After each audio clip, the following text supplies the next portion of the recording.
Sir ज्योतिष क्या है? भ्रम, साइंस, लॉजिक या अपने मन की कहानियां? ज्योतिष कोई सूडो साइंस नहीं है, ये प्योर साइंस पे बेस है, ये एस्ट्रोनॉमी पे बेस्ड है। लेकिन एस्ट्रोलॉजी एक ऐसा साइंस है जो एक जन्म में कोई व्यक्ति सीख ही नहीं सकता। मैं अंकित अग्निहोत्री पे विश्वास क्यों करूं? आप हमारे साथ जुड़िए, हम आपकी पूरी डेस्टिनी बदल देंगे। तो ये सारी चीजें सही हैं और अंकित अग्निहोत्री के पास कोई आता है तो उसका जीवन बदलने का चैलेंज आप करते हैं? न मुझ में और न किसी एस्ट्रोलॉजर में दुनिया में इतनी ताकत है कि वो आपकी डेस्टिनी बदल दे। वो भी बोल देते हैं दशरथ से कि मैं जा रहा हूँ, आप 4 इलायची रखना और 3 तेज पत्ता, अभी कैकेयी की बुद्धि घूम जाएगी, वो कहेंगी राम को ही बना दो। पैसे के लिए सर कोई इंस्टेंट रेमेडी? 45 दिन में पैसा डबल, पैसा डबल, पैसा डबल। रातों रात करोड़पति हो गए हम। रातों रात करोड़पति? 25 दिन में पैसा डबल। तो मुझे भी डबल कराना है पैसा। एक नींबू लें, उसमें 4 लौंग लगाएं, लाल कपड़े में लपेटे और जाके घर के नॉर्थ वेस्ट डायरेक्शन में रख दे। देखिए 1000 करोड़ का कर्जा, 1000 करोड़ का कर्जा 45 दिन में खत्म। एक पितृदोष और एक काल सर्प दोष, ये दोष हैं कि योग हैं? काल सर्प दोष नाम की ना कोई चीज थी, ना है और ना होगी। झूठी बीमारी का झूठा इलाज। पितृदोष के नाम पर भी बहुत ठगी हो रही है। पितृदोष क्या, पितृदोष का बाप भी खत्म हो जाएगा, मैं गारंटी ले। तो मांगलिक दोष के चक्कर में हम पड़ेंगे तो हिंदुस्तान और दुनिया के 50% लोग कुंवारे रह जाएंगे। 10 गुण वालों की शादी बहुत अच्छी चल रही है, 28 और 30 और गुण वालों की शादी 6 महीने में टूट गई है। रेखा गुप्ता जी के बारे में मेरी क्लियर प्रेडिक्शन है, with in 3 year Rekha Gupta ji का जो फेस है वो बदल दिया जाएगा। मोदी जी के हाथों अभी कौन कौन से बड़े ऐसे फैसले हैं पूरे हो जाएंगे क्या उनके टेन्योर में ही? मोदी जी 2027 जुलाई तक कहीं नहीं जा रहे, 2027 जुलाई तक कहीं नहीं जा रहे। इसको आप लिख के रख लीजिए। मोदी जी अगले राष्ट्रपति बनेंगे, योगी जी प्रधानमंत्री के पद पर काबिज होंगे और इस 20 साल में भारत हिंदुत्व राष्ट्र की तरफ बहुत मजबूती के साथ जाएगा। तो फिर योगी जी प्रधानमंत्री बन जाएंगे तो फिर यूपी का मुख्यमंत्री कौन बनेगा? भैया भूल जाओ, अगले 50 साल तक बीजेपी कहीं नहीं जा रही है। तो नीतीश कुमार और तेजस्वी, किसका डंका बज रहा है? निश्चित रूप से नीतीश कुमार बिहार में रिपीट, ममता बनर्जी बंगाल में इस बार रिपीट नहीं होगी। सर मुझे वर्ष कुंडली और प्रश्न कुंडली दोनों समझनी। तो आप 15 दिन की प्रेडिक्शन दे सकते हो, अगले 15 दिन के भीतर तुम्हारे साथ क्या होने वाला है।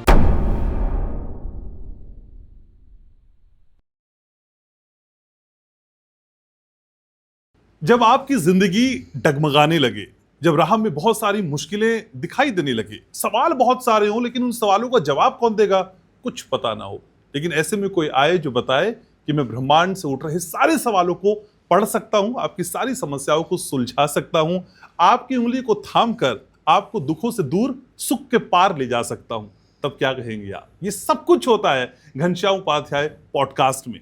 और आज इस पॉडकास्ट के खास मेहमान वो हैं जिनके देश विदेश में लाखों फॉलोअर्स हैं, जो भारतीय विद्या भवन से गोल्ड मेडलिस्ट हैं, वहां से ज्योतिष को उन्होंने आत्मसात किया है और जो वो कहते हैं वो हो सकता नहीं, होता है और हमने कई बार होते हुए देखा है। हमारे साथ आज अपनी आभा को लिए, लालिमा को अपने चेहरे में आत्मसात किए हुए बेहद हंसमुख, none other than very handsome और वेरी ऑथेंटिक अंकित अग्निहोत्री। नमस्कार घनश्याम जी, अंकित जी कैसे हैं? बस मैं ठीक हूँ और सभी ऑडियंस को मेरा प्यार भरा नमस्कार। सर बहुत देर में आपकी मेरी मुलाकात होगी लेकिन फाइनली आज हो गई। देखिए डेस्टिनी ने हर चीज फिक्स कर रखी है। हाँ। कब, कौन, कैसे, किससे, कहाँ मिलेगा, ये फिक्स है। तो आज की डेट, आज की घड़ी फिक्स थी, इसलिए हम साथ बैठे हैं। ठीक है सर। तो सर आज की इस मुलाकात को यादगार बनाएंगे। बिल्कुल सर। और यादगार बनाने से पहले कुछ सवाल मेरे जहन में वहीं से शुरू करते हैं। बिल्कुल सर, बिल्कुल। सर ज्योतिष को लेके लोग चिल्ला चिल्ला कर कहते हैं, बार बार कहते हैं कि भाई ज्योतिष क्या है? सर ज्योतिष क्या है? भ्रम, साइंस, लॉजिक या अपने मन की कहानियां? देखिए ज्योतिष को लेके टाइम पर ये चीज़ें उठती रही हैं, जो कि हमारी इंटेलेक्चुअल क्लास है। वो कहती है कि इसमें कुछ फिक्स नहीं होता। आज हम किसी को हॉरोस्कोप दिखा रहे हैं, वो नई चीज़ बता रहा है, दूसरे को दिखाया दूसरी नई चीज़ बता रहा है। मतलब जितने एस्ट्रोलॉजर उतनी आपकी प्रेडिक्शंस, तो हम किसको सच माने? तो सबसे पहली चीज़ तो मैं कहना चाहूँगा कि ज्योतिष कोई सूडो साइंस नहीं है, ये प्योर साइंस पे बेस है, ये एस्ट्रोनॉमी पे बेस्ड है। और इसका जजमेंट अगर मैं बताऊँ तो सबसे पहले इस पॉडकास्ट की शुरुआत हुई है तो मैं एस्ट्रोलॉजी के भीष्म पितामह, आधुनिक एस्ट्रोलॉजी के भीष्म पितामह के.एन. राव जी को नमस्कार करके शुरू करना चाहूँगा, जो कि हमारे गुरु भी हैं, भारतीय विद्या भवन के संरक्षक हैं। तो 2005 या 4 के आसपास कुछ लोगों ने एक याचिका दायर की थी सुप्रीम कोर्ट में कि इस एस्ट्रोलॉजी एक सूडो साइंस है, एक भ्रामक जानकारी देने वाली विद्या है, इस पर रोक लगाई जाए, इसको प्रमोट ना किया जाए। जी। तब इसके पक्ष में सारे ज्योतिषी एक तरफ हो गए थे और भीष्म पितामह बन के एन राव जी उतरे थे और सुप्रीम कोर्ट में उन्होंने इस केस को फाइल किया था और ऐसे ऐसे अकाट्य तर्क दिए थे औरंगजेब की होरोस्कोप लगा के कि सुप्रीम कोर्ट को मानना पड़ा कि ये सूडो साइंस नहीं है, एक प्योर साइंस है। आप उसकी वर्डिक्ट पढ़िएगा, वो आज भी आपको नेट या इंटरनेट पे मिल जाएगी, गूगल पे, कि जहाँ पर उन्होंने लास्ट लाइन में लिखा है कि astrology is pure science based on astronomy. तो सबसे पहले तो जो लोग ये कहते हैं कि ये एक मनगढ़ंत विद्या है, काल्पनिक विद्या है, ये गलत है। ये प्योर साइंस है, ये साइंस और लॉजिक दोनों का सम्मिश्रण है।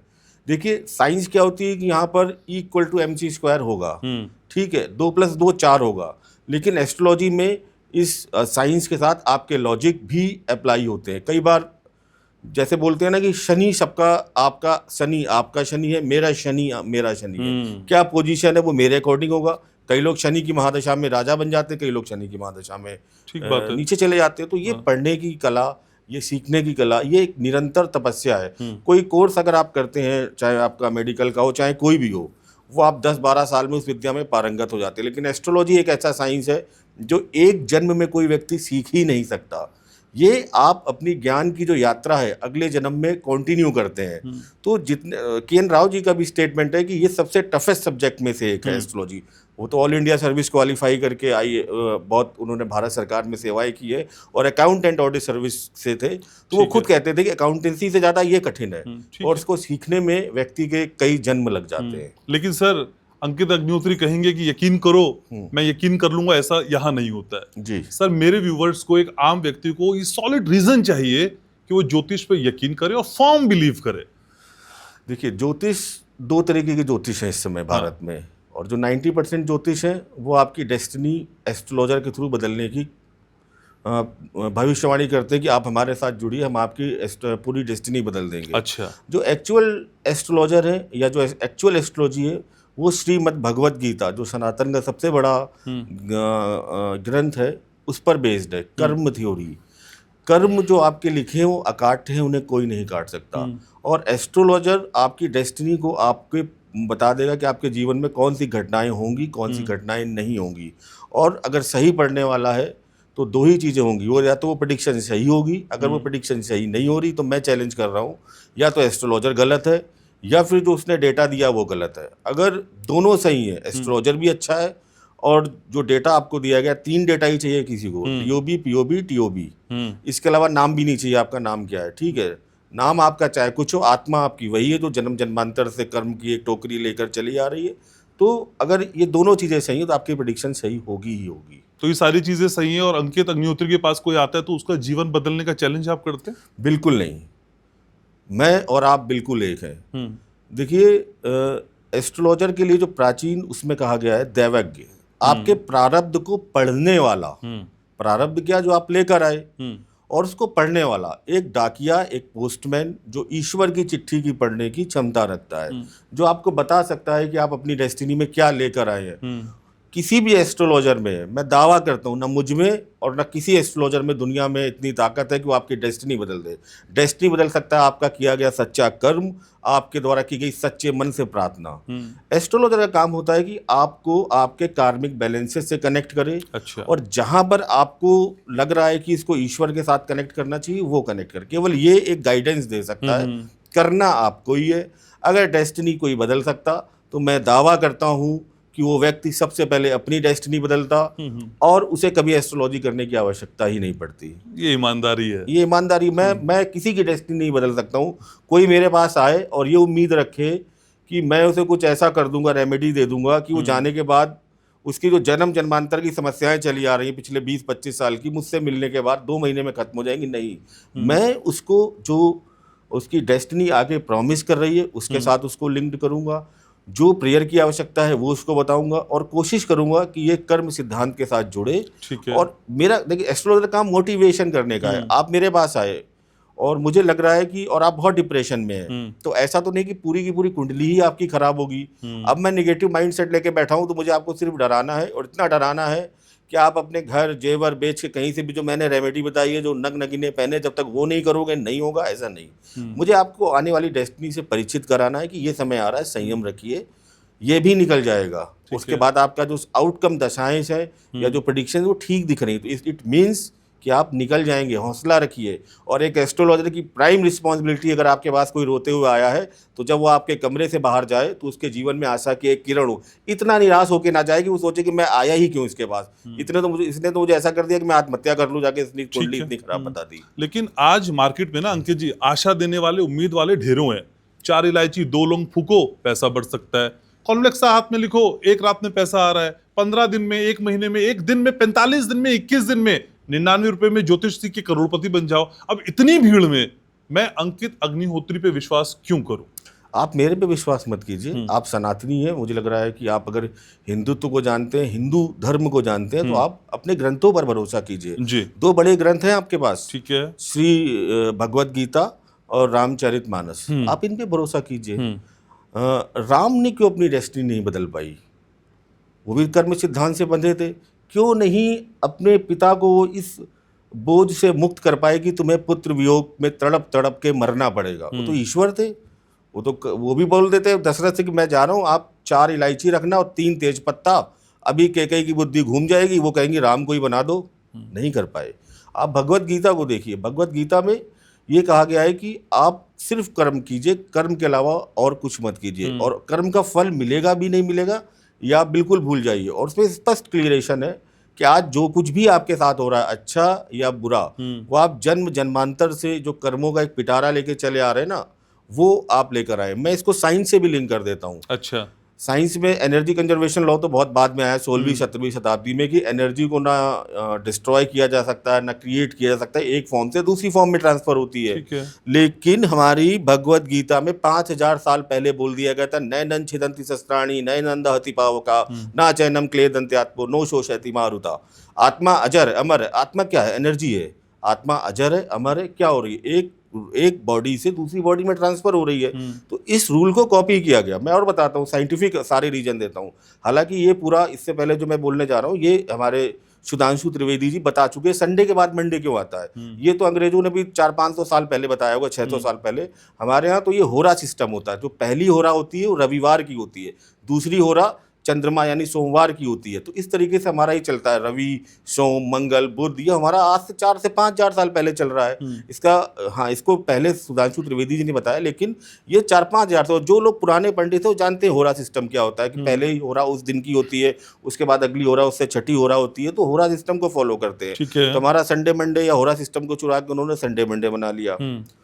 और आप जितनी भी चीज़ें देखें कहीं ना कहीं साइंस के, हाँ मैं एक और, ग्रेविटी का लॉ आप बोलते हैं, ये हमारे सब एस्ट्रोलॉजी में, पुरातन साइंस में, भास्कराचार्य ऑलरेडी लीलावती में अपनी पुस्तक 1200 में 12वीं सदी में बता चुके थे कि ग्रेविटी क्या होती है।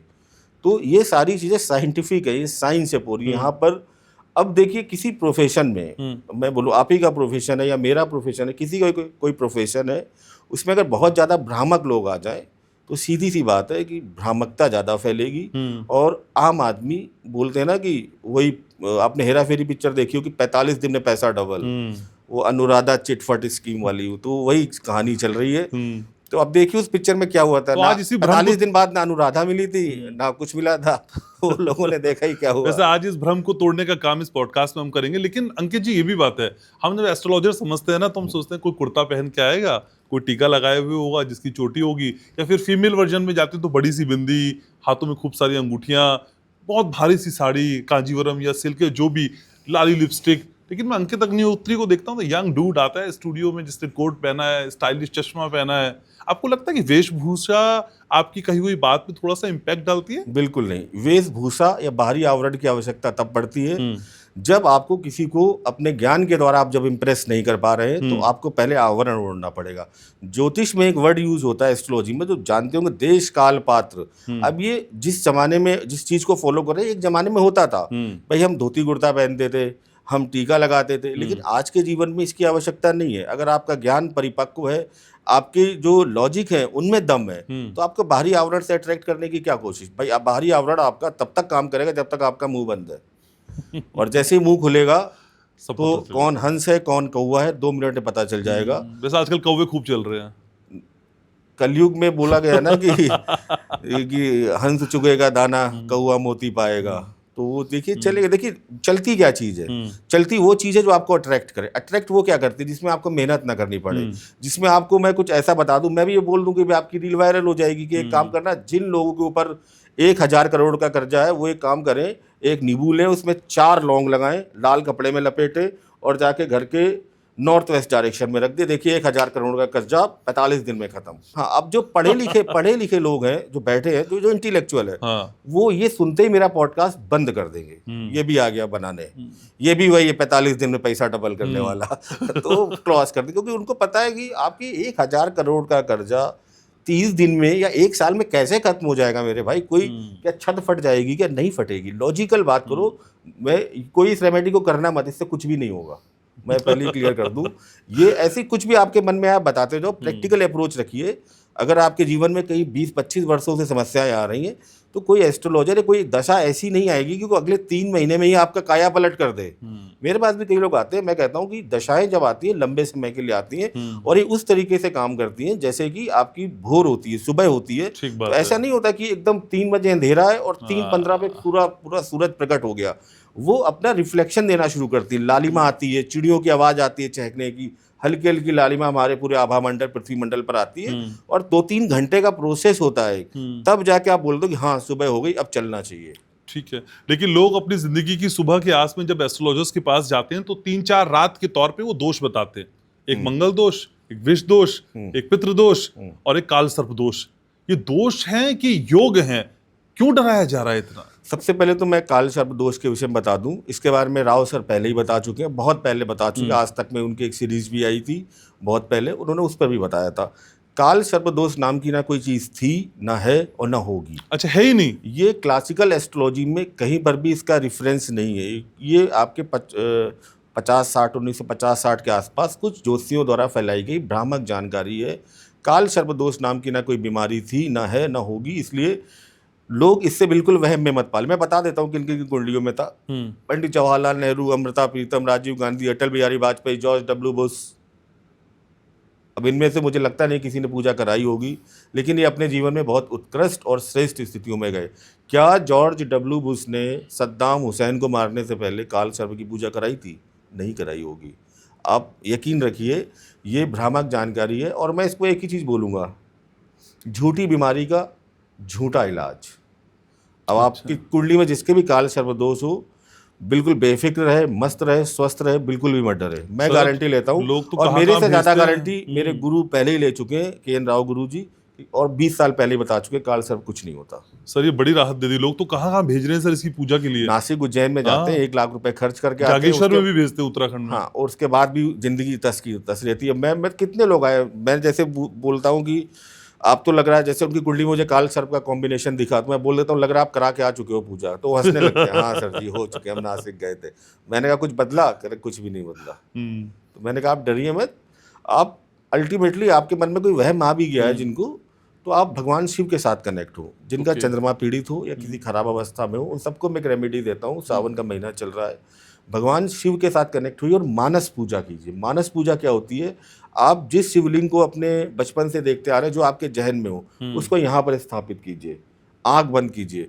और जो आप मंदिर में करते हैं, जल चढ़ाना, दूध चढ़ाना, फूल फल चढ़ाना, यहाँ क्या होगा कि आपकी आत्मा का कनेक्शन डायरेक्ट भगवान शिव के साथ होगा। और ये जो आपकी पूजा है, ये शायद इससे बेस्ट पूजा कोई हो नहीं सकती। आप मेडिटेशन की उच्च अवस्था में चले जाएंगे, जहाँ पर भगवान शिव के साथ आप डायरेक्ट कनेक्ट होंगे। और सब पितृदोष? देखिए, पितृदोष के नाम पर भी बहुत ठगी हो रही है। तो जिनको ऐसा लगता है कि उनकी कुंडली में पितृदोष है, उनके लिए मैं रेमेडी बता देता हूँ कि आप जाएं और किसी ओल्ड एज हाउस है, वृद्धाश्रम जो होते हैं, अच्छा ठीक है, वहाँ पर जाएं। जो आपकी श्रद्धा हो, 1 रुपये 2 रुपये आप वहाँ पर डोनेट करें। उससे ज़्यादा जो ज़रूरी है, डोनेशन से ज़्यादा, कि जो वहाँ पर बुजुर्ग व्यक्ति हमारे बैठे हुए हैं, जो किसी कारणवश अपने परिवार के साथ नहीं है, उनके साथ जाएं, 15 मिनट 20 मिनट कुछ समय बिताएं और कुछ उनका आशीष लें। एक बार जब उनके चेहरे पर हंसी आएगी, तो जो आशीष के लिए उनके हाथ उठेंगे, झुर्रियों भरे, कपकपाते हुए हाथ, और जब आपके सर पर यूँ रखेंगे, तो पितृदोष का बाप भी खत्म हो जाएगा। मैं गारंटी लेता हूँ। आप जाइए, कीजिए इसको, 3 महीने कीजिए। आप जिनको लगता है पितृदोष, ओल्ड एज हाउस में जाके बुजुर्गों की सेवा करना, सेवा का मतलब उनके साथ बैठना, हंसना, बात करना। सबसे बड़ी समस्या उनके साथ ये होती है, कोई बात करने वाला नहीं होता उनके पास। सर इसी के साथ मांगलिक दोष और विष दोष भी समझा दीजिए तो फिर मैं आगे बढ़ता हूँ। मांगलिक दोष के लिए कहा जाता है कि देखिए, अगर मांगलिक दोष के चक्कर में हम पड़ेंगे तो हिंदुस्तान और दुनिया के 50% लोग कुंवारे रह जाएंगे। अच्छा। क्योंकि भाई कुछ उसमें कॉम्बिनेशन है, पहले भाव में हो, चौथे भाव में हो, 7वें में हो, 8वें में हो, 12वें में हो। साउथ इंडिया में दूसरा भी ले लेते, 5 भाव हो गए, कुंडली में 12 ही भाव है। अब 5 भाव में तो मंगल मांगलिक हो गया, तो हिसाब से 50% लोग हिंदुस्तान और दुनिया के मांगलिक हो गए। तो मांगलिक दोष को बहुत ज़्यादा परेशान नहीं होना चाहिए। बिना, मैंने ऐसी भी कुंडलियाँ देखी हैं कि बिना मांगलिक दोष के भी जीवन बहुत अच्छा रहा है, और कई कुंडलियाँ ऐसी देखी हैं जिन्होंने मांगलिक मिलान किया, उसके बाद भी 6 महीने के अंदर तलाक हो गया। तो मेरे हिसाब से आपको एक मैं रेफरेंस ही दे देता हूँ कि जैसे जो पंडित जी कहते हैं ये मांगलिक, इसकी शादी मांगलिक से होनी चाहिए, मैं आपको सबको याद आ जाएगा। मेनका गांधी 8वें में मंगल है उनका, उनकी शादी शायद कुछ मैचिंग के साथ की गई। संजय गांधी 12वें में मंगल है, तो बोल दिया दोनों मांगलिक हैं, शादी नहीं चली, क्रैश हो गई। तो ये एक भाव मिलान का संबंध होता है कि दोनों का भाव मिलान हो, कुंडली में इंडिविजुअल चेक की जाए, दोनों की लॉन्जिविटी क्या है, दोनों में चाइल्ड का सुख क्या है। तो मांगलिक और अष्टकूट मिलान छोड़ के आप दोनों की इंडिविजुअल कुंडली मिलान पे जाइए। अष्टकूट मिलान को लेकर भी बहुत भ्रांतियां हैं कि 18 कुंडली मिले तो हम शादी नहीं कर सकते। 10 गुण वालों की शादी बहुत अच्छी चल रही है, 28 और 30 और गुण वालों की शादी 6 महीने में टूट गई है। ठीक है, तो इस भ्रम में मत रहिए। कुंडली का अगर प्रॉपर मिलान करने वाला कोई हो तो ये बता सकता है कि मैरिज की लाइफ क्या है और कैसी मैरिज होगी। तो ड्रम में काट के कौन जा रहा है सर, 8 गुण वाला 32 गुण वाला? ये कोई भी जा सकता है, ये कोई भी जा सकता है। ड्रम में काटना, धक्का दे देना, आज तो सोनम वाला हो रहा है। तो इसमें अगर इंडिविजुअल हॉरोस्कोप चेक की जाए तो उनकी देखिए कुंडली में ये जब कोई घटनाएं करता है तो शादी एक तरफ हटा दीजिए, उसके कहीं ना कहीं 3 प्लैनेट एफ्लेक्टेड होंगे, मून, मरकरी एंड जुपिटर। ये मून आपको सोच देता है, बुध आपको लॉजिक देता है, और जुपिटर आपको विवेक देता है, विजडम देता है। जब ये पीड़ित है तो आदमी हर गलत चीज़ की तरफ बहुत जल्दी अट्रैक्ट हो जाएगा। तो ये चेक करने चाहिए, अगर किसी कुंडली में ये 3 बहुत ज़्यादा प्लानेट है तो वो शादी के बाद ही बहुत दुखी करेगा। ड्रम में नहीं डालेगा तो भी परेशान करता रहेगा आपको। उससे अच्छा तो ड्रम में डाल दे एक ही बार में मामला खत्म। नहीं, ऐसा नहीं करना चाहिए किसी को, गलत एडवाइस है ये। ड्रम में डालने की वजह आप स्वेच्छा से अलग हो जाएं, वो ज़्यादा बेटर है, और अपनी जिसके साथ शुरुआत करनी है उसके साथ शुरुआत करें। ठीक है सर, हालांकि मैं मीठा खाता नहीं तो मैं बोलता चलिए कुछ मीठे से शुरुआत करते हैं, लेकिन अब मैं बोलता हूँ चलिए कुछ पॉलिटिकली शुरुआत करते हैं। Sure sir. सर बीजेपी सत्तारूढ़ जहाँ जहाँ है, चाहे वो ओडिशा हो, दिल्ली हो, या फिर उत्तराखंड हो, राजस्थान इवन, सर कुछ दिखाई दे रहा है, कुछ नेतृत्व में बदलाव की? दिल्ली से शुरू कर दे। हाँ दिल्ली से कर दे, हमारे पास वही है। दिल्ली में जो हमने देखिए, आपकी सरकार का फाउंडेशन क्या होगा उस टूल को चेक करने के लिए मंडेन एस्ट्रोलॉजी में एक चीज होती है, उसको बोलते हैं पंचनाड़ी चक्र। अच्छा। या सिंहासन चक्र। ये एक शपथ ग्रहण समारोह की कुंडली बनती है जिस समय व्यक्ति शपथ ले रहा होता है। ठीक है। तो उसकी एक कुंडली के बनाने पर उसमें आधार, पट्टा, आसन, सिंह, सिंहासन करके 5 कैटेगरीज में हम डिवाइड करते हैं 27 नक्षत्रों को, और उसके आधार पर हम प्रेडिक्शन निकालते हैं कि क्या ये सरकार 5 साल पूरा करेगी या ये व्यक्ति 5 साल पूरा करेगा। मैं लॉजिक इसलिए देता हूँ कि मेरे अपने लॉजिक हैं। कई लोग आ जाते हैं कि हमने बोला था, वैसे बोला था, लेकिन मेरा हमेशा ये रहता है कि मैं हर चीज़ का लॉजिक देता हूँ, और उस लॉजिक, और मेरे साथ जो कंसल्टेंसी करते हैं वो भी इस बात से परेशान हो जाते हैं कि सर आप हमें रिजल्ट बताओ। मैं रिजल्ट नहीं बता सकता, मैं रिजल्ट के पीछे पहले लॉजिक दूंगा, फिर आपको रिजल्ट दूंगा। तो मैं इसीलिए लॉजिक का मैंने शुरू किया कि हमने क्यों बताया कि हम ये लॉजिक दे रहे हैं। अब हम बात करते हैं रेखा गुप्ता जी की। रेखा गुप्ता जी के बारे में मेरी क्लियर प्रेडिक्शन है कि बीजेपी की सरकार दिल्ली में पूरे 5 साल रहेगी। पहली प्रेडिक्शन। रेखा जी के जो नेतृत्व परिवर्तन है ये यहाँ पर जरूर होगा, और अगले 2-2.5 साल में आपको यहाँ पर नेतृत्व परिवर्तन with in 3 year Rekha Gupta ji का जो फेस है वो बदल दिया जाएगा, और बीजेपी में जो कोई ना कोई नया सीएम वहाँ पर फेस होगा। सर कौन नया सीएम? जिनकी चर्चा पहले थी वही? जिनकी चर्चा पहले थी, मैं नाम ले देता हूँ। क्योंकि मेरे पास अगर कोई आता है तो मैं उसको लॉजिक दे सकता हूँ कि मैं क्यों बोल रहा हूँ। मेरे पास हर चीज़ का लॉजिक है। ये देखिए, ये लॉजिकल फाइल है जिसमें एक एक प्रेडिक्शन के पॉइंट से, इसको थोड़ा सा अगर आप हाईलाइट जूम कर दें, इसमें सभी की कुंडलियां हैं। अच्छा। और मैं जो भी प्रेडिक्शन दे रहा हूँ मैं इन पे सब पूरी बेसिक कैलकुलेशन करके लाया हूँ। तो मेरे पास अगर कोई आता है तो हम एस्ट्रोलॉजिकली इसको जवाब दे सकते हैं। तो इस फाइल में रेखा गुप्ता प्रवेश साहिब सिंह वर्मा दिल्ली के मुख्यमंत्री जरूर बनेंगे, और इसी टेन्योर में बनेंगे जो 5 साल का बीजेपी का है। रेखा गुप्ता जी कहीं ना कहीं अपनी लोकप्रियता खो देंगी। भाजपा के आला कमान को अगला चुनाव जीतने के लिए, जो कि निश्चित रूप से भाजपा बीजेपी का इलेक्शन अगला भी जीतेगी, मैं ये भी अभी प्रेडिक्शन किए जा रहा हूँ, लेकिन उस चुनाव को जीतने के लिए चेहरे में परिवर्तन करना पड़ेगा डेफिनेटली। ठीक है। इसके अलावा सेकंड स्टेट जो मुझे बहुत ज़्यादा दिख रही है, सेकंड नहीं 2 स्टेट और, जहाँ पर भी अगले इलेक्शन से पहले चेहरा चेंज होगा। एक राजस्थान और दूसरी आपकी छत्तीसगढ़। अच्छा। इन दोनों ही जगह आपका चेहरा परिवर्तन होगा। ये 3 स्टेट के बारे में आप ध्यान रखिएगा। ये तीनों मुख्यमंत्री अपना इलेक्शन, अगला इलेक्शन इनके नेतृत्व में बीजेपी नहीं लड़ेगी। अच्छा। ना ये अगले इलेक्शन में बीजेपी का फेस होंगे। पुष्कर सिंह धामी जी अपना टेन्योर पूरा करेंगे और बहुत ज़्यादा चांस है कि 2027 में इलेक्शन है वो रिपीट होके बीजेपी रिपीट करेगी उत्तराखंड में, पहली प्रेडिक्शन। पुष्कर सिंह धामी दोबारा या थर्ड टाइम जो भी उनका फिर से मुख्यमंत्री बनेंगे, ये भी डन है। अभी मैंने पुष्कर सिंह धामी का इंटरव्यू किया था सर हालिया, तो उन्होंने कहा कि भाई हमने बहुत सारा काम किया है, और जब उनको ताज पहनाया गया था तब लोगों ने उनसे कहा था कि भाई कहाँ तुमने ये ले लिया आफत, तुम्हें तो हटा देंगे 2-4 महीने में। वो रिपीट हुए। अब आपको क्या लगता है ये जो बदलाव है ये उनकी कुंडली का इशारा है या मोदी जी की कृपा है उन पे? देखिए, हम जो बात करते हैं ना, हमारा इसमें कोई पॉलिटिकल रेफरेंस है, ना हम किसी पॉलिटिकल पार्टी का कोई एजेंडा यहाँ पर फिक्स करने आए हैं, ना हमें उनके कार्य से मतलब है कि राज्य में वो क्या कार्य कर रहे हैं। वो एक प्रैक्टिकल है, अगर उसको हम लेके करेंगे तो हम अपनी प्रेडिक्शन में बायस्ड हो जाएंगे। तो हमें तो केवल स्टार्स पर, एस्ट्रोलॉजिकल कैलकुलेशंस पर, उन्हीं पर अडिग रहना है और जो प्रेडिक्शन देनी है वो उसी पे देनी है। हमें उनके प्रैक्टिकल वो क्या कर रहे हैं, किसकी कृपा है, क्या होगा, वो हमारे लिए कोई सब्जेक्ट न था। तो धामी जी की कुंडली इशारा कर रही है ऐसा? धामी जी की कुंडली बहुत स्ट्रांग है और धामी जी मुख्यमंत्री, अभी उनकी उम्र भी बहुत कम है, मुख्यमंत्री के साथ आने वाले समय में भारत की केंद्रीय राजनीति में भी वर्चस्व जरूर रखेंगे। ठीक है सर, उत्तराखंड की फिजाओं में आपकी इस भविष्यवाणी ने गर्माहट पैदा कर दी है जी। और 27 में फिर से आप उनको शपथ लेते हुए राज्यपाल भवन में देखेंगे। तो सर बहुत सारी बातें हम बीजेपी को लेके कर रहे हैं और ये भी नहीं चाह रहा कि आप पे बीजेपी की स्टैंपिंग लग जाए, ऐसा होगा भी नहीं पॉडकास्ट के बाद। लेकिन फिर भी सर, अभी मोदी जी को लेके कई तरह की भविष्यवाणियां हर पॉडकास्ट में है, हर चर्चा में है। वो भविष्यवाणी तो आप कर ही दीजिए, लेकिन मुझे ये जानना है सर, मोदी जी के हाथों अभी कौन कौन से बड़े ऐसे फैसले हैं जिनका हम बेसब्री से इंतजार कर रहे हैं और वो पूरे हो जाएंगे क्या उनके टेन्योर में ही?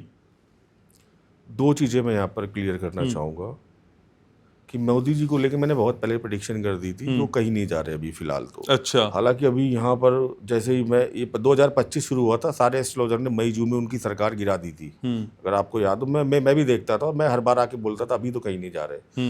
मोदी जी 2027 जुलाई तक कहीं नहीं जा रहे हैं, इसको आप लिख के रख लीजिए। अच्छा। जाएंगे। समय सभी का आता है, समय का चक्र सभी के फेवर में आता है, अगेंस्ट में आता है। 2027 में मिड जुलाई में आसपास मोदी जी का कहीं ना कहीं भारतीय राजनीति का जो सक्रिय पार्ट है वहाँ से योगदान हट के दूसरी तरफ जाएगा। और जुलाई 2027 में कहीं ना कहीं भारत में राष्ट्रपति के भी इलेक्शंस हैं और मुझे पूरी उम्मीद है, क्योंकि अभी उनका राहु एक्टिवेट होगा और जो उनको एक तरीके से इस तरीके की पॉलिटिक्स में ले जाएगा जो आपकी एक सक्रिय पॉलिटिक्स नहीं होती लेकिन फिर भी आपका दबदबा रहता है। मोदी जी ये द्रौपदी जी के बाद जो हमारी महामहिम में अगले राष्ट्रपति बनेंगे जुलाई 2027 में। ये मैं बोल चुका हूँ, आपके बस रिपीट कर रहा हूँ इसको, हमने इसको 1-1.5 साल पहले बोला था उनकी कुंडली के हिसाब से। तो जो अगले राष्ट्रपति और यहाँ पर बीजेपी का यहाँ पर फिर से नया फेस आएगा, कोई नया व्यक्ति आएगा और उस नए व्यक्ति का नाम है योगी आदित्यनाथ। अच्छा, मैंने योगी जी को मुख्यमंत्री बनाया था, उसके बाद सब जगह बाढ़ आ गई थी, तो हो सकता है इसको सुनने के बाद भी बाढ़ आए।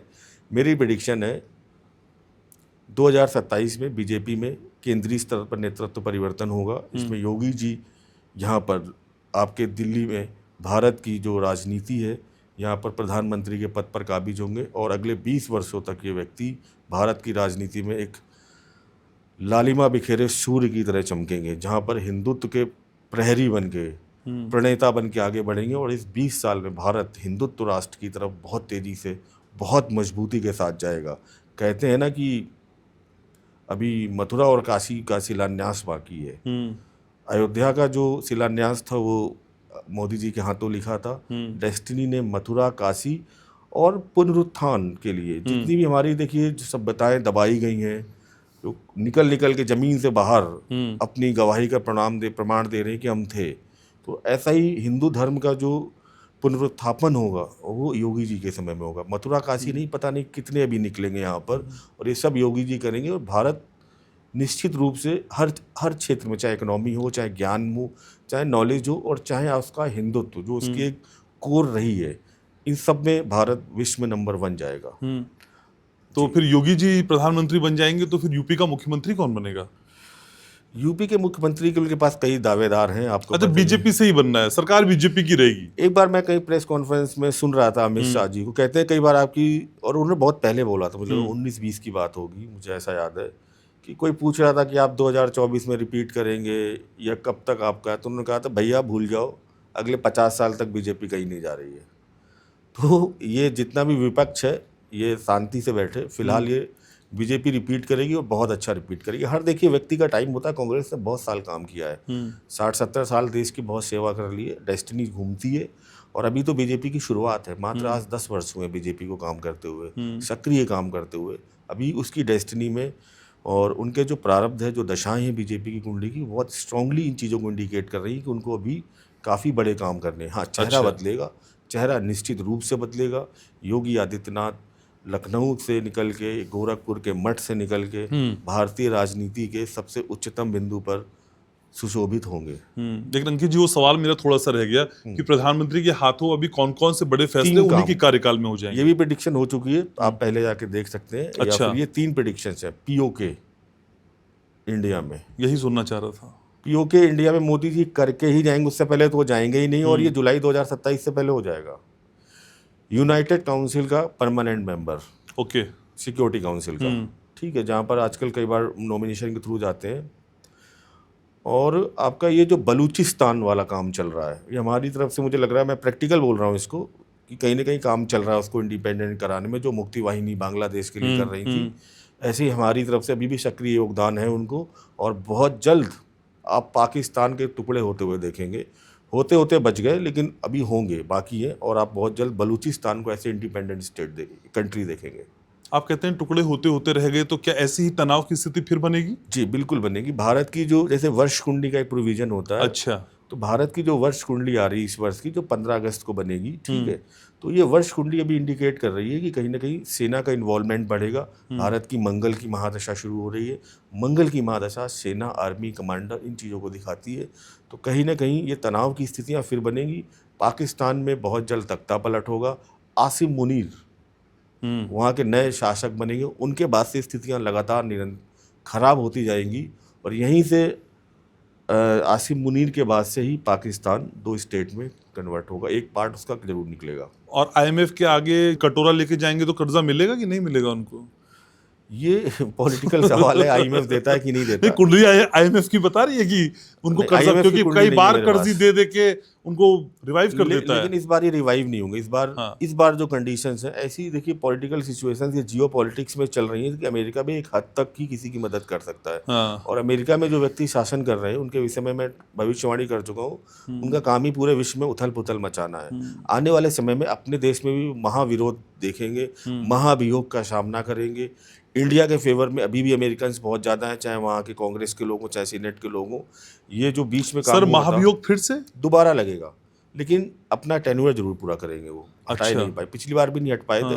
लेकिन ये अमेरिकन जो इतिहास है, इसमें सबसे विवादास्पद राष्ट्रपति, सबसे जिनका नाम काले अक्षरों में लिखा जाएगा, चाहे इकोनॉमी डुबोने के लिए, चाहे यूएस के कई पार्ट होने आगे चल के 1-2 स्टेट निकलेंगे वहाँ से, यूनाइटेड का जो है वो जाएगा इनका टाइटल।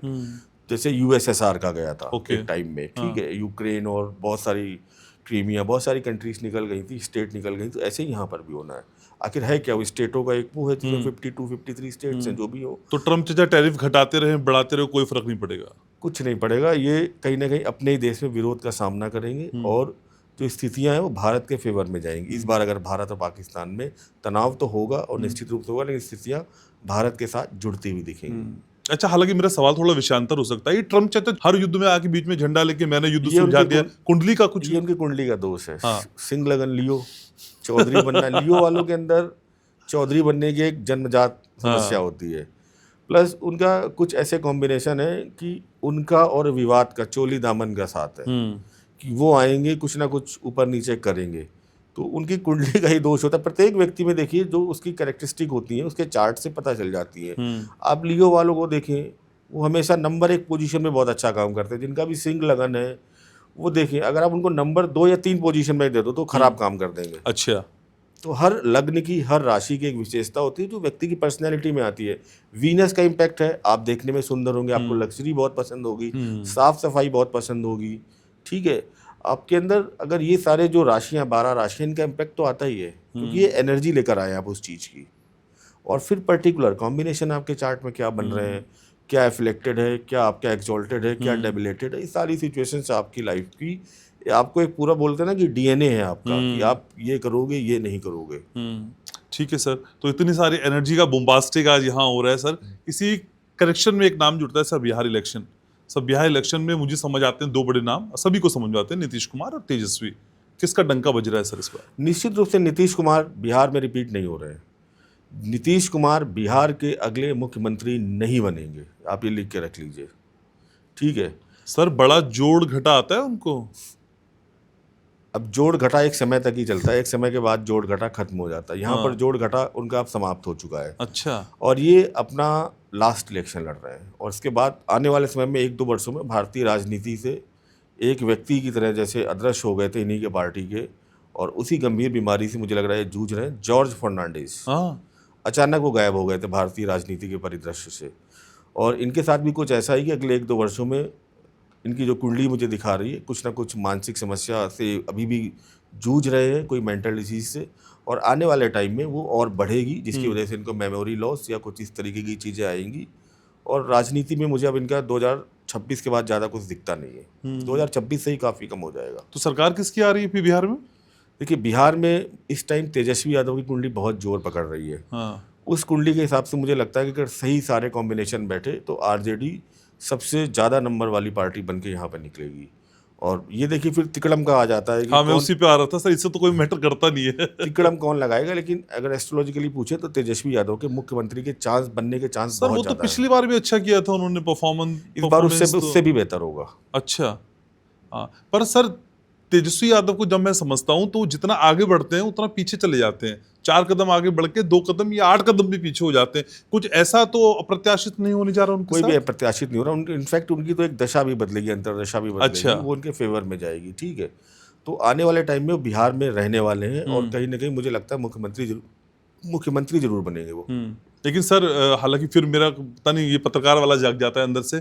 सर अगर मैं बिहार की कुंडली आपसे समझता हूँ, मोटा माटी आपने देखी होगी, तो सर क्या बिहार में कोई इलेक्शन से पहले कोई बड़ी जन क्रांति या रेवोल्यूशन या कोई आंदोलन सरकार के खिलाफ या फिर लोगों के सहमति से जुड़ता हुआ आगे बढ़ता हुआ दिखाई देता है?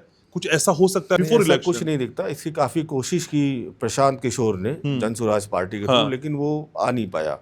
और उनके विषय में प्रेडिक्शन कर दूं, उनका बहुत सारे लोगों को किंग मेकर बना रहे हैं आपके मीडिया में ही जी, कि किंग मेकर बन के निकलेंगे प्रशांत किशोर। हमने प्रशांत किशोर पर भी अध्ययन किया है, और लोगों ने भी कहा है कि क्या रहेगा उनका रिजल्ट। तो प्रशांत किशोर 0 से 2 इस सीट्स, इतने 0 से 2-3 बहुत ज़्यादा, या तो 0 या 2-3 सीट्स। क्या बात कर रहे हैं कोई सर? किंग मेकर नहीं है वो।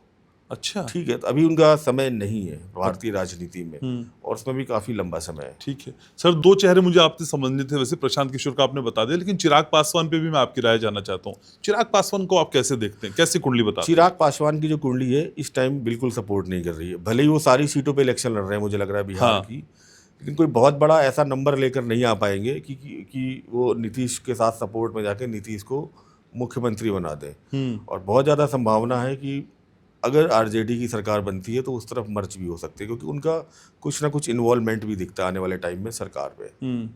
तो सर इलेक्शन से पहले, हालांकि देखिए आप एस्ट्रोलॉजर हैं, कोई अभी पॉडकास्ट सुन रहा होगा तो सोचेगा शायद हम पॉलिटिकल पॉडकास्ट कर रहे हैं। मैं ये जानना चाहता हूँ सर, बिफोर बिहार इलेक्शन क्या कोई राहु की ट्रांजिट या शनि की 7.5 इस तरह का संयोग बना रही हो जिसमें कुछ उथल पुथल आउट ऑफ द बॉक्स आप अभी ड्रॉ कर पा रहे हो? देखिए, जो इंडिविजुअल कुंडलीज हैं, हम जो बड़े लीडर्स की ले रहे हैं, बीजेपी की ले रहे हैं, ठीक है। और यहाँ पर हम देखिए कुंडली, कई लोग बोलते हैं कि पार्टी की कुंडली कैसे बन जाती है, देश की कुंडली कैसे बन, कुंडली हर चीज़ की बन सकती है। इस पॉडकास्ट की भी कुंडली बन सकती है। जैसे आपने इसको ऑन एयर किया, उसी टाइम हम देखते हैं कि क्या ट्रांजेक्शन पोजीशंस है, उससे हम एक कुंडली बना सकते हैं कि इस पॉडकास्ट का प्रारब्ध क्या होगा, ये कहाँ जाएगा। ठीक है, तो हर चीज़ की कुंडली बन सकती है। अच्छा सर, पहले इसी का बता दीजिए कहाँ जाएगा।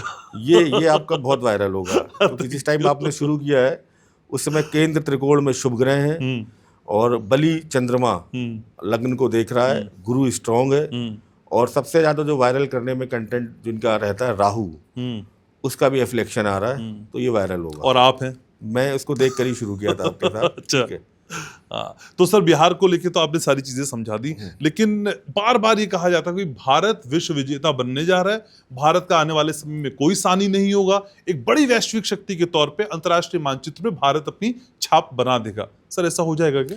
बिल्कुल होगा। देखिए अभी तो मंगल की दशा चल रही है, थोड़ी सी उथल पुथल रहेगी और ये शायद वर्ल्ड वाइड रहेगी उथल पुथल, चाहे इजराइल ईरान का देख लीजिए, चाहे कहीं भी देख लीजिए, यूक्रेन रूस का चल ही रहा है। अभी आज 100% टैरिफ लगा रहे हैं रूस पे। मैं भी न्यूज़ पढ़ रहा था कि ट्रम्प कह रहे थे कि अब अगर रूस ने युद्ध नहीं रोका तो 100% टैरिफ लगा देंगे, क्योंकि कहीं रुकने वाला नहीं है। एग्रीकल्चर पे भी लगा रहे हैं अलग हाँ, से। तो ये रुकने वाला नहीं है, ये भी थोड़ी सी उथल पुथल रहेगी, लेकिन भारत निश्चित रूप से विश्व में वैश्विक शक्ति बनेगा और टेक्नोलॉजी के क्षेत्र में, एआई के क्षेत्र में, इलेक्ट्रॉनिक्स के क्षेत्र में भारत नंबर 1 में। भारत में राहु की महादशा शुरू होगी 2032 में। अच्छा, इस महादशा से भारत इलेक्ट्रॉनिक्स, टेक्नोलॉजी, प्रौद्योगिकी, जितनी चीज़ें होती हैं राहु से आती हैं।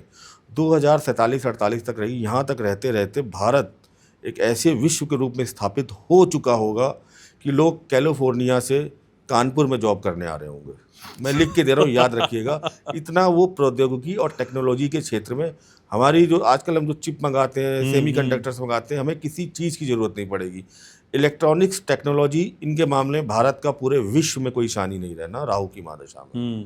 राहु भारत वृषभ लग्न की कुंडली है भारत की, और राहु लग्न में ही बैठा है। अच्छा, और जो राहु का डिस्पोजिटर है वो भी ठीक कंडीशन में है। तो ठीक मैं है। पूरी उम्मीद है कि भारत विश्व गुरु जरूर बनेगा, और इस विश्व गुरु में जो योगदान रहेगा इसमें योगी जी का भी रहेगा। ऐसा ही नहीं कि केवल हम पूजा पाठ ही करते रहेंगे और अपना मंदिर और ये सब करते रहेंगे।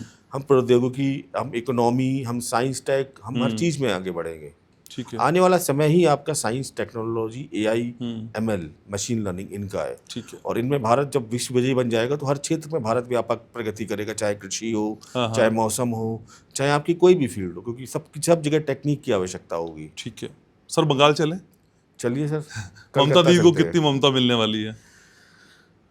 ममता दीदी के बारे में से आपने पूछा ना, क्या बड़ा ट्रांजैक्शन हो रहा है। ममता बनर्जी की शनि की महादशा चल रही है बहुत टाइम से, और ये खत्म होने वाली है। 2007-8 से चल रही है, ठीक है। शनि उनका एग्जॉल्टेड है, उच्च का, तो कहीं ना कहीं इस टाइम ड्यूरेशन से चाहे केंद्र की सत्ता रही हो, चाहे राज्य की सत्ता रही हो, काबिज रही है, दमदार रोल रहा है उनका। लेकिन दुर्भाग्यवश अभी दशा खत्म हो रही है बंगाल इलेक्शन के टाइम। ममता बनर्जी बंगाल में इस बार रिपीट नहीं होंगी। इस बार बंगाल में बीजेपी सत्ता में आ रही है, और बीजेपी अपने किसी भी मुख्यमंत्री का चयन करके, हालांकि हमेशा चौंकाने वाले नाम देती है बीजेपी। अभी मैं शुभेंदु अधिकारी बोल दूं, मैं भी कहने वाला तो हो सकता है वो कोई ऐसा नाम नया लेके आए, जैसे कि प्रवेश साहिब सिंह वर्मा चल रहा था। पुष्कर सिंह धामी भी ऐसे ही आए थे उत्तराखंड मैं में। इसलिए बीजेपी के किसी सीएम के नेम पहले से नहीं करना चाहता। हालांकि शुभेंदु दादा की कुंडली बहुत स्ट्रांग है, सत्ता में तो आएंगे, डेफिनेटली आएंगे जब बीजेपी सत्ता में आएगी। मुख्यमंत्री को लेकर संशय रहेगा, लेकिन सत्ता बीजेपी की आएगी। ममता बनर्जी बंगाल में रिपीट नहीं होगी। मैंने कहा भारतीय राजनीति के 2 बड़े सितारे नीतीश कुमार, ममता बनर्जी अपना लास्ट इलेक्शन लड़ रहे हैं। आने वाले टाइम में भारतीय राजनीति से अब इनका जो आधिपत्य है वो समाप्त हो रहा है। सर हालांकि आप अलग तरीके से देखते हैं इलेक्शन को, मैं अलग तरीके से देखता हूं। सर, मैं जब बंगाल को समझता हूं तो पिछली बार भी बीजेपी ने वहां ताबड़तोड़ परफॉर्मेंस किया था और लगने लगा था हमको कि बीजेपी आ सकती है। बीजेपी नहीं आई सर, बंगाल में दीदी का ही कब्जा रहा।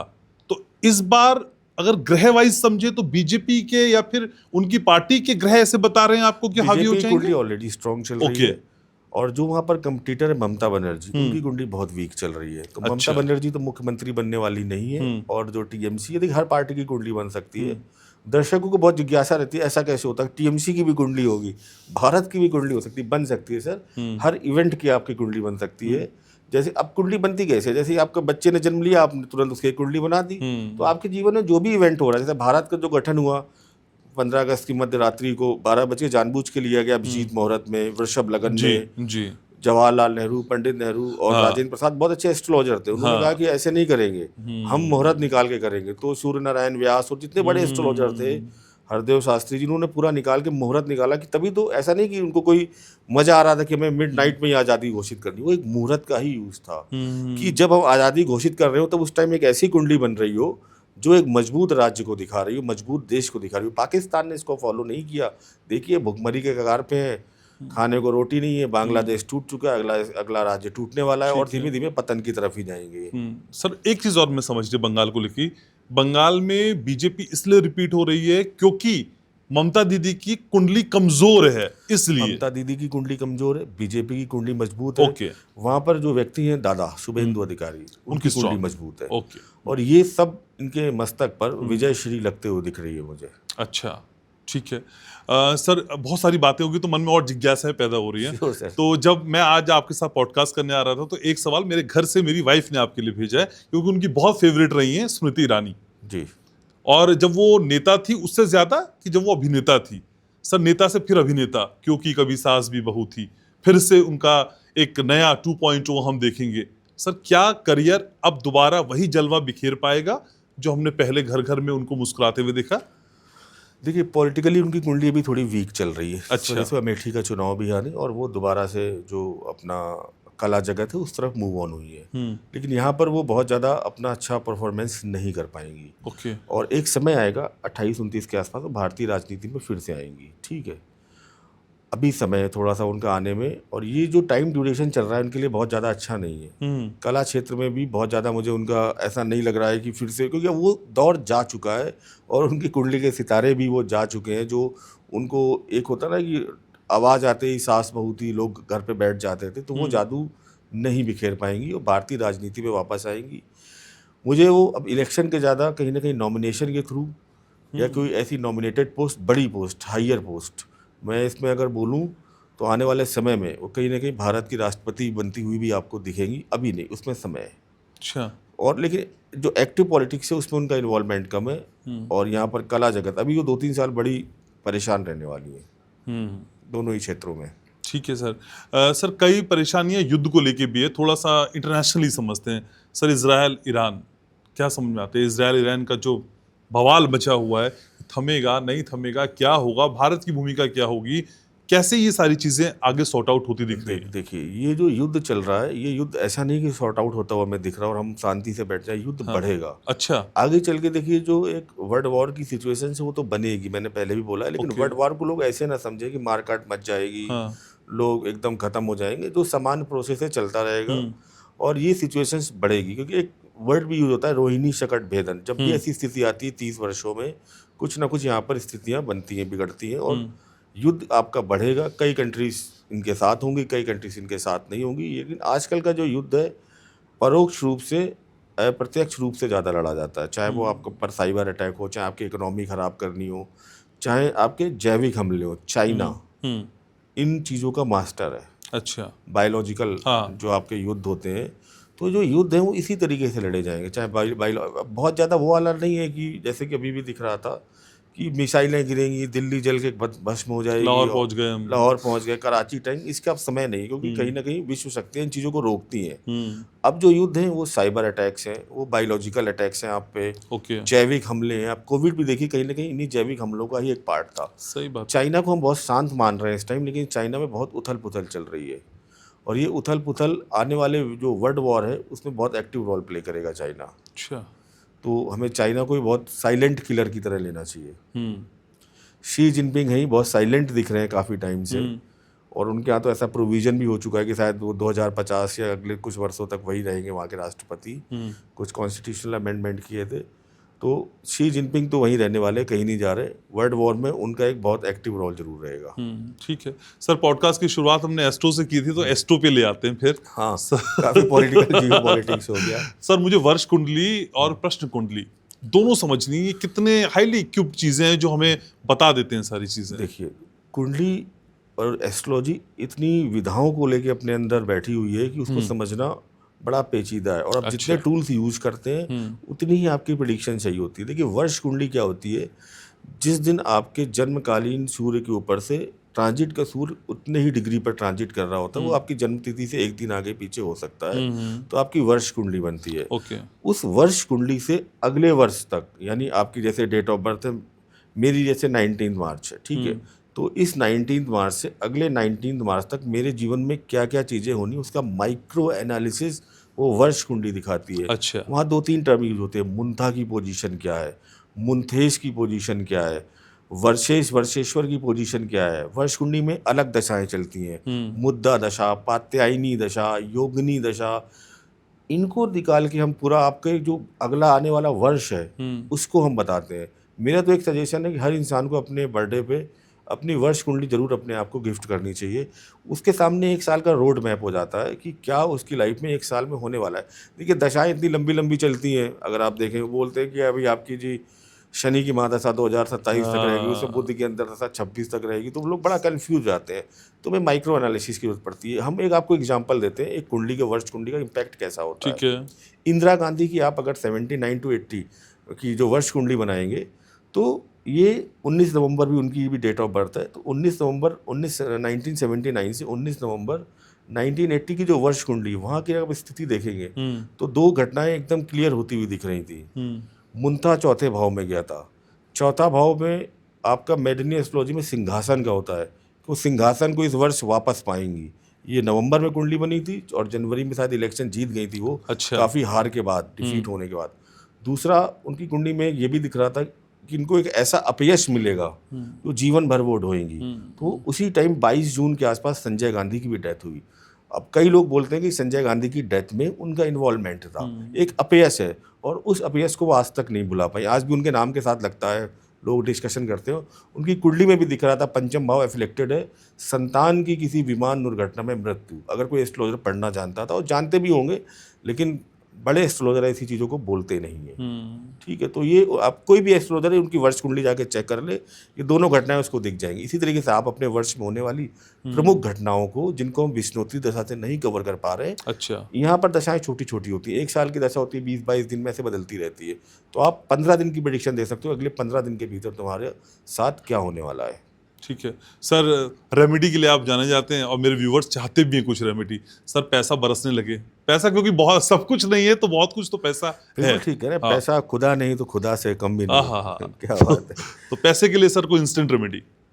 देखिए पैसे के लिए इंस्टेंट रेमेडी मेरे पास केवल ये है कि मैं वैदिक रेमेडी पे बात कर लेता हूँ। अब रेमेडीज चाहिए तो देखिए कोई भी रेमेडीज एक टूल हो सकती है आपको उस भवसागर से पार कराने की। पुरुषार्थ आपका ही लगना है। ठीक है, जिनको पैसे की समस्या है, लक्ष्मी सूक्तम का पाठ करें, लक्ष्मी मंत्र का पाठ करें। अच्छा। ठीक है, तो उससे क्या होगा, एक टूल की तरह काम करेगी ये, कि आपको एनर्जी देगी। जैसे एक नाव है, अब नाव और मैं आपको वो चाप दे दूं और बैठाल दे दूं कि अब आपको नदी पार करनी है। अब आप सोचो नाव भी खुद ही चल जाए, उधर चाप भी ना करना पड़े। तो ये जितनी रेमेडीज होती है एक टूल की तरह होती है। पुरुषार्थ तो आपका लगेगा, जब तक आप उठोगे नहीं, चलाओगे नहीं नाव को, तो क्या होगा। तो ये मंत्र, ये जो आपकी प्रेयर्स होती हैं, आपको ताकत देती हैं। आप लक्ष्मी सूक्तम का पाठ कीजिए, आपको ताकत देंगी, आप लोगों से बाहर मिले। श्री सूक्तम का पाठ कीजिए कि आपके काम बने, आपको पॉजिटिव एनर्जी मिले। ठीक है, वही चीज़ है ना कि दवा आप खाएंगे, ठीक है, आप स्वास्थ्य लाभ आपको होगा, लेकिन उसके लिए आपको और भी चीज़ें फॉलो करनी पड़ेंगी। ठीक बात है। केवल दवा के दम पर तो आप पूरे ठीक नहीं हो सकते ना। सर घर भी चाहिए? घर भी चाहिए। घर के लिए देखिए यहाँ पर कुंडली का 4th हाउस आपका मजबूत होना चाहिए प्रॉपर्टीज़ को लेकर। अगर कोई लोग घर चाहते हैं तो मैं उनके लिए एक ही रेमेडी बोलूँगा कि वो क्या कहते हैं, मंगल को स्ट्रॉन्ग करें। अपने मंगल को स्ट्रॉन्ग करने का एक ही तरीका है, भगवान हनुमान की पूजा करें, सुंदरकांड का पाठ करें, मन से पाठ करें कि साहब मुझे भवन कराइए। आप हर मंगलवार को करें तो देखिए उनके भवन निर्माण की जो प्रक्रिया है, पाने की प्रक्रिया है, उसके लिए एनर्जीज आनी शुरू हो जाएंगे। ऐसा नहीं होगा कि कोई आकर रजिस्ट्री दे देगा हाथ में, ये लो तुम्हारा घर आज से, या हनुमान जी प्रकट होंगे, ये लो। हनुमान जी ने भी, देखिए कर्म की बात हो रही है तो हनुमान जी को भी कर्म सिद्धांत पता था। सीता जी के पास बैठे थे, हाथ जोड़ के वो रो रही थी सीता जी कि मुझे ले चलो। तो बोले भैया मैं कर्म के बंधन से बंधा हुआ हूँ, मैं तो 1 मिनट में ले जाऊँ आपको। सही बात है। लेकिन ये कर्म मेरा नहीं है, ये राम जी के लिए लिखा गया है, तो मैं तो अभी 2 मिनट में ले जाऊँ, कोई ज़रूरत ही नहीं है। तो वो भी हाथ जोड़ के चले आए थे कि भैया राम जी आएंगे तब आपको ले जाएंगे, वेट कीजिए, धीरज रखिए। ठीक है। तो हनुमान जी यहाँ भी आपके लिए ऐसे ही करेंगे। ठीक है, आपने डिमांड की है, आपको मैं ऐसे अवसर दूंगा कि आप लोगों से मिलेंगे, आपके काम बनेंगे, आपके जो काम अटके हुए थे, हो नहीं रहे थे, उनमें होना शुरू हो जाएंगे। फिर आपके पास पैसा आएगा, आप जाके घर खरीद लेना। मैं नहीं आऊँगा घर खरीदवाने आपको। तो अंकित जी जैसी चेहरे की लालिमा और वाणी में ओज चाहिए, क्या करना पड़ेगा? बुद्ध स्ट्रॉन्ग कीजिए। जिसका मरकरी स्ट्रॉन्ग होगा उसका कम्युनिकेशन अच्छा होगा। बुद्ध स्ट्रॉन्ग करने का एकमात्र तरीका है, वैसे सारे ग्रहों को स्ट्रॉन्ग करने का एकमात्र तरीका है विष्णु सहस्त्रनाम का आप पाठ कीजिए। अच्छा। आप रोज नहीं कर सकते, एक दिन कीजिए। पूजा के लिए कोई भी नियम नहीं, कोई भी आवश्यकता नहीं। पूजा के लिए कोई आपको सामान की आवश्यकता नहीं, पूजन सामग्री की आवश्यकता नहीं, पंडित की आवश्यकता नहीं, मंदिर की आवश्यकता नहीं। भगवान की आवश्यकता नहीं, केवल आपकी भावना की आवश्यकता है। किसी भी जगह का एक ईष्ट कोना पकड़ के आप मेडिटेशन की अवस्था में जाइए और जिस भगवान की पूजा करना चाहते हैं उसको यहाँ पर स्थापित कीजिए और जो जो आप मंदिर में करना चाहते हैं वो कीजिए, तो ये आपकी पूजा हो जाएगी। एक चीज़ और है, बुद्ध को ठीक करने का उपाय, गौशाला जाइए, आप गायों की सेवा कीजिए। अब इसको लोग अदर वे में ले लेंगे कि मैं चारा खिलाने चला जाता हूँ, तो चारा खिलाने के लोग क्या जाता है, कोई भावना नहीं होती। जब तक किसी काम में भावना नहीं हो, नहीं होगा। आप कुछ मत खिलाओ, गायों को चारा वहाँ पर ऑलरेडी होता है। आप जाइए, थोड़ी देर उनके साथ उनको सहलाइए, कुछ उनकी एनर्जीज फील कीजिए, गुड़ खिलाइए उनको अपने हाथ से। जब आपके हाथ को चाटेगी ना तो ये सारी रेखाएं बदल जाएंगी आपकी, ये जितने चक्करबाजी सब खत्म हो जाएगी। तो यहाँ से अच्छी चीज़ें होंगी, उसको आप आशीष समझ के माथे पे लगाइए, आपकी कम्युनिकेशन स्ट्रांग होगी। देखिए ये जो बुद्ध है, ये आपको अगर वैसे देखें एस्ट्रोलॉजी में तो आपकी बहन, बेटी, बुआ, इनको रिप्रेजेंट करता है। इनके साथ अच्छे रिलेशंस रखिए, इनके साथ चीटिंग मत कीजिए, अच्छे व्यवहार रखिए, आपका बुद्ध स्ट्रांग होगा। मैं तो कहता हूँ आपको कोई भी रेमेडी, कोई भी नग नगीना पहनने की आवश्यकता ही नहीं है। 9 के 9 ग्रह आप घर बैठ के ठीक कर सकते हैं। अच्छा, सूर्य ठीक करना है, आप अपने पिता के साथ अच्छा समय व्यतीत कीजिए, उनके चरण छूइए, अगर वो हो, पिता ना हो तो पिता समान कोई ना कोई व्यक्ति आपके जीवन में होगा, उसका सम्मान कीजिए, आपका सूर्य उच्च का हो जाएगा। आपको चंद्रमा ठीक करना है, आप माता के साथ अपने रिलेशन अच्छे रखिए, मदर के साथ, उनके साथ अच्छी बातें कीजिए, उनके साथ बोलते हैं ना कि कुछ पल उनके साथ आज भी आप चाहे जितने बड़े हो जाएं उनके लिए छोटे ही रहेंगे, कुछ क्षण उनके आंचल में बिताइए। आपका चंद्रमा चाहे जितना खराब हो ठीक हो जाएगा। मंगल ठीक करना है, छोटे भाई बहनों के साथ अच्छे रिलेशन रखो। भाई बहनों की आपने प्रॉपर्टी पे कब्जा कर रखा है, केस कर रखा है और सोच रहे हैं मंगल ठीक हो जाए, कभी नहीं होगा। छोटे भाई बहनों के लिए आपके अगर मन में आदर है, सम्मान है, तो आपका मंगल अच्छा होगा। अगर आप खुद चाहते हो कि आपका भाई आपसे लक्ष्मण की तरह बिहेव करे, तो आपका खुद का भी चरित्र राम से कम नहीं होना चाहिए। आपको बुद्ध के लिए मैंने बताया, बहन, बुआ, बेटी।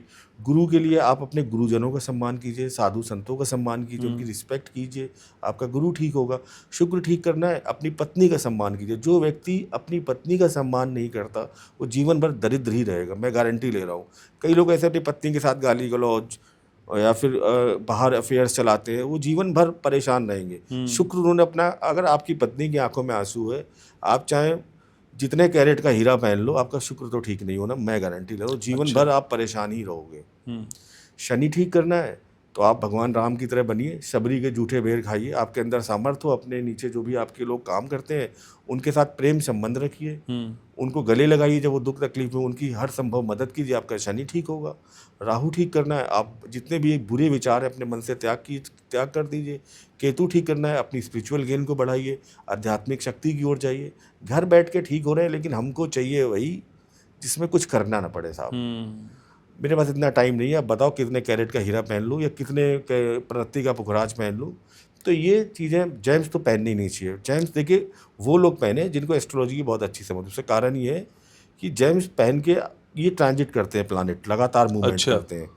जब अच्छा टाइम चल रहा है आपने उस टाइम जेम्स पहना, लेकिन ये गोचर में कहीं ना कहीं 6, 8, 12 हाउसेस से आपके निकलेंगे, उस टाइम आपको नुकसान पहुंचाएंगे।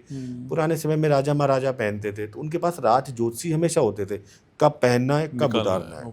और दूसरा देखिए कि किसी चीज़ को फोर्सफुल पाने से अच्छा है कि उस चीज़ को उस तरीके से पाया जाए जिसमें आपका पुरुषार्थ और कर्म सिद्धांत दिख जाए, तो परमानेंट होती है। आपको मैं एक एग्जांपल दे दूंगा, जेम्स वर्सेस पूजा में।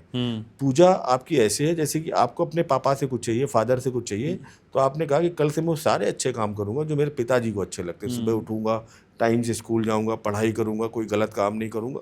तो एक दिन में तो पिताजी खुश होंगे नहीं, कहेंगे हो सकता है नाटक कर रहा हो, ये इसको कुछ चाहिए होगा। लेकिन जब वो देखें 1 महीना हो गया, 2 महीना हो गया, तो 3 महीना हो गया, तो लगेगा इस बच्चे में सुधार आ गया है। तब आपको उनसे कुछ मांगने की आवश्यकता नहीं पड़ेगी। जब आप पढ़ रहे होंगे ना तो आपके आसपास से निकल के जाएंगे, देखेंगे इसकी कॉपी फटी हुई है, इसका जूता फट गया है, तो वो आपको लाके खुद दे देंगे, आपको मांगना ही नहीं पड़ेगा। जेम्स बस इसी तरह काम करेगा कि एक दिन पिताजी आए, आपको कुछ चाहिए था, आप मांग रहे थे, वो दे नहीं रहे थे, तो आपने क्या किया, 250 रुपये की 2,500 का एक देसी कट्टा खरीदा और यहाँ लगा दिया, चलो। उस टाइम हर आदमी को अपनी जान बचानी है, और जान तो बचा लेंगे अपनी, आपको जो चाहिए, लेकिन जब उनका समय आएगा तो उसी जगह वो पटक के फिर आपको मारेंगे भी। तो जेम्स और पूजा में इतना अंतर है। ठीक है सर, पॉडकास्ट को वाइंड अप करना है, लेकिन एक रेमेडी और मुझे आपसे जाननी है। अंकित अग्निहोत्री को बार बार पॉडकास्ट में बुलाना हो तो मुझे क्या करना पड़ेगा? देखिए, आपको मुझे, और हम जुड़ चुके हैं प्यार से, आपको मुझे बस एक कॉल करने की आवश्यकता है, कोई रेमेडी की आवश्यकता नहीं। आप जब मुझे बुलाएंगे मैं आपके साथ आऊँगा। मैं एक डाउट और क्लियर कर देता हूँ। कई लोगों को जिनके पास डेट ऑफ बर्थ भी नहीं होती, टाइम भी नहीं होता, और उनके पास कोई डिटेल नहीं है अपनी, वो बड़ा परेशान होते हैं, साहब इतनी अच्छी चीज़ है एस्ट्रोलॉजी लेकिन हमारे लिए तो बेकार है ना। तो मैं बताता हूँ एस्ट्रोलॉजी में एक प्रश्न मार्क और एक प्रश्न कुंडली का बहुत अच्छा कॉन्सेप्ट है। हाँ। देखिए आने वाला प्रश्न कुंडली आपके प्रारब्ध को ये बताती है कि आपने कितना बनाया कितना बिगाड़ा। आप मेरे पास इस टाइम आए और आपने पूछा कि क्या साहब मेरी नौकरी लग जाएगी, तो मैं उसी टाइम की प्रश्न कुंडली बनाऊंगा आपकी, उसमें कुछ पर्टिकुलर कॉम्बिनेशंस होते हैं, वो डेफिनेटली आपके आंसर को उतनी ही सटीकता के साथ दे सकती है। अच्छा। कई बार ये सटीकता आपकी जन्म कुंडली से भी ज़्यादा होती है, क्योंकि जन्म कुंडली तो एक टाइम में फिक्स हो गई, ठीक बात है। उसके बाद आपने अपने प्रारब्ध को कितना बिगाड़ दिया। मैंने आपको बहुत अच्छी चीज़ दी थी लेकिन मेरे इस टाइम तक आते आते आप इतनी बिगाड़ चुके हैं कि वो अच्छी चीज़ रिफ्लेक्ट ही नहीं हो रही। जन्म कुंडली में दिख रही है कि आपको राजा होना चाहिए लेकिन आपने इतने खराब काम कर लिए, कर्म नहीं किए अच्छे, वो प्रारब्ध आपने बिगाड़ लिया। तो प्रश्न कुंडली उसी टाइम आपके करंट प्रारब्ध को दिखाएगी, इस टाइम क्या प्रारब्ध आपका है, तो वो आपके आंसर को ज़्यादा सटीकता से आंसर दे सकती है। इसमें आपके बहुत सारे टूल्स हैं, कई लोग गुमशुदा हो जाते हैं, कई लोगों का सामान चोरी हो जाता है, कोई आपका मेडिकल डिसीज़ में होता है, आईसीयू में होता है, बचेगा नहीं बचेगा, बहुत सारे उनके जितने भी अनलिमिटेड प्रश्न हैं उसके लिए एक पर्टिकुलर कुंडली बनती है और जो उनकी इस समय की इस तरह की समस्याओं को पूर्णतः हल कर देती है। ठीक है, तो आज समय कम है लेकिन हम वर्ष कुंडली, प्रश्न कुंडली, भविष्य कुंडली सब बनाएंगे और सुलझाएंगे। आप और हम यूं ही मिलते रहेंगे इसी उम्मीद के साथ। Thank you so very much Ankit ji, आप आए और समय निकाला। सभी ऑडियंस को मेरा प्यार भरा नमस्कार। देखिए जो भी गलती रह गई उसके लिए क्षमा कीजिएगा, हम सुधार करेंगे और एस्ट्रोलॉजी की इस ज्ञान गंगा में निरंतर आपके साथ ऐसे ही जुड़े रहेंगे। ठीक है, यही सहजता आपको भीड़ में अलग बनाती है। Thank you so much. तो आज के इस पॉडकास्ट को यहीं समेटना है इसी उम्मीद और विश्वास के साथ कि आपको ये पॉडकास्ट पसंद आया होगा। ये मेरी छोटी सी कोशिश है जो बड़ा सा बदलाव लाने का प्रयास करती है और मैं इस बदलाव में शायद थोड़ा थोड़ा खरा उतर रहा हूँ। कमेंट सेक्शन में आपको प्यार मुझको बताता है। लाइक करना, शेयर करना, सब्सक्राइब करना आपकी आदत में शुमार हो गया है और आपको हमेशा याद रखना है मैं आपसे बहुत प्यार करता हूँ।